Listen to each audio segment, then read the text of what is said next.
Welcome guys to a new Blender tutorial. In this tutorial I'm going to show you how you can use Triangulate Modifier in Blender in a 3D modeling software, which in this case is Blender. This is a very useful modifier because if you try to export if you want, and your reason behind why you might use this modifier is to just it will help you to export it to game engines and just Unreal Engine, another one, and this can, or Unity, and this can help because this game engines frequently require models to be composed of triangulates.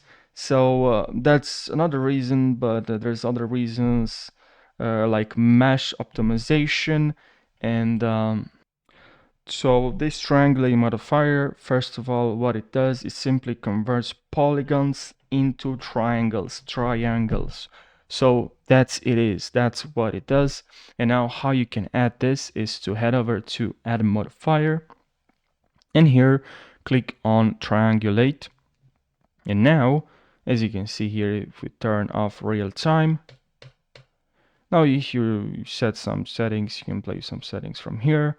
From here you also have quad method, shortest diagonal, or longest, or fixed, or longest, but usually the shortest one I like the most. And here, and now obviously here you can just subdivide, and now that's different, as you can see. So we can set this the way we want, depends on the mesh obviously, but anyway,